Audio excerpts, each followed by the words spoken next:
Après cette petite page un brin joviale pour le matin, parce qu'il en faut, direction la ville d'Esteville avec notre invité Manuel Grant. Bonjour. Bonjour à toutes et à tous. Soyez le bienvenu sur Sud Radio. Bon anniversaire par ailleurs, puisqu'on me souffle que c'est le jour de votre anniversaire. Effectivement. Vous êtes le maire d'Esteville, on est en Seine-Maritime. Vous prenez une décision douloureuse, débaptiser une école. Cette école porte jusqu'ici le nom de l'abbé Pierre. Pourquoi ? Alors, merci de me donner la parole parce que je vois que malgré mes nombreuses interventions dans tous les médias, le message n'est pas encore très clair. J'ai pas pris la décision de débaptiser l'école.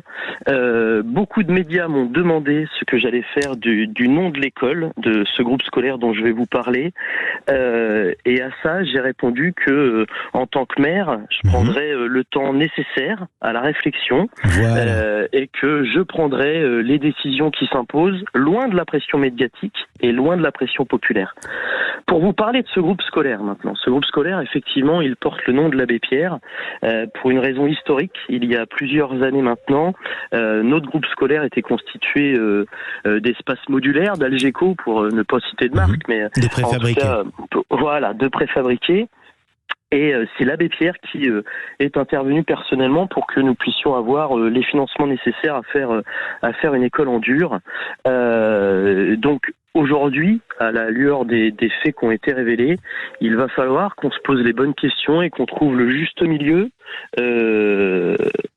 à la figure de l'abbé Pierre et à tout ce qui est sorti ces derniers jours. Alors évidemment, on le rappelle, on l'a appris, ça a été révélé par la Fondation Abbé Pierre elle-même.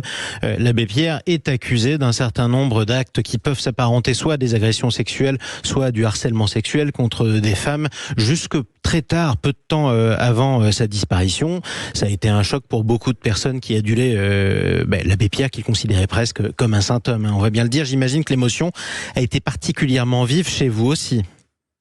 Alors, c'est encore ça qui est surprenant. Il faut savoir que, alors vous êtes dans le sud. Moi, vous voyez, est partout sur Sud Radio, vous savez, y compris chez vous. La preuve, regardez.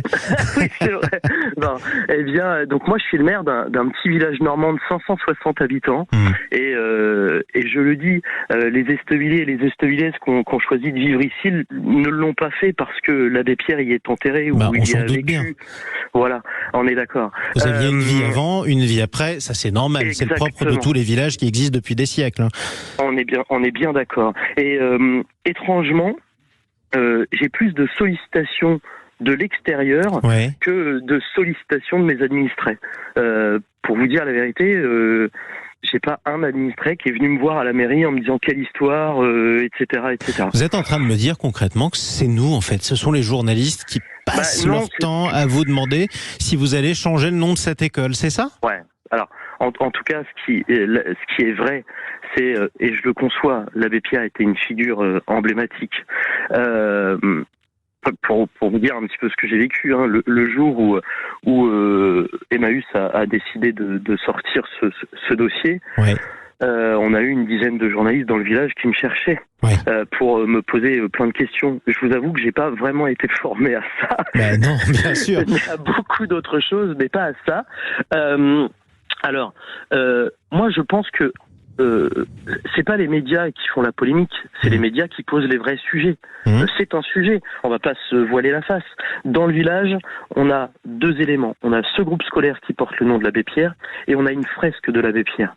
On peut pas non plus faire l'autruche et dire on va pas se poser de questions, on continue et on ne changera rien.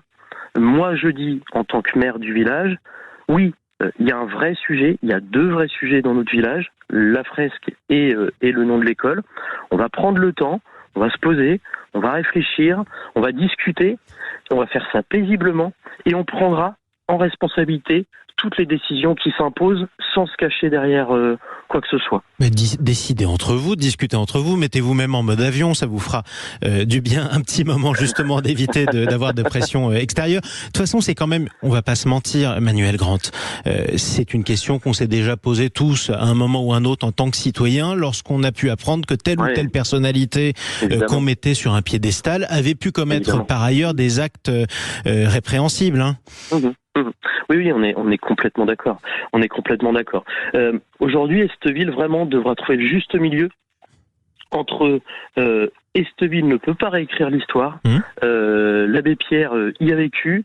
L'abbé Pierre y a fait ce qu'il a fait pour l'école et tout ce que les Français connaissent, et les faits révélés et les victimes. Donc il faudra qu'on arrive à trouver le bon milieu. C'est un sujet sensible, je le vois par rapport aux mails que je peux recevoir, aux courriers que je peux recevoir d'extérieur, Alors qui vous écrit du village. Non, mais c'est intéressant. Que des journalistes non, ou pas? Alors pas que des journalistes. Non. Qui alors? Beaucoup, évidemment, beaucoup de journalistes. Mais il y a aussi beaucoup de gens. Mais vous voyez, quand je dis qu'il faudra qu'on trouve le juste milieu, il faudra qu'on trouve le juste milieu entre les gens qui m'écrivent et qui disent on peut pas débaptiser l'école de l'abbé Pierre parce que cet homme a fait de grandes choses. Ce qui est une vérité. Et les gens qui disent on ne peut pas garder une école avec le nom de l'abbé Pierre compte tenu de ce pourquoi il est accusé. Et vous vous retrouvez coincé entre les deux, c'est ça? Alors je ne suis pas coincé, mais en tout cas, il faudra qu'on prenne le temps de la réflexion pour trouver vraiment le juste milieu et bien faire les choses.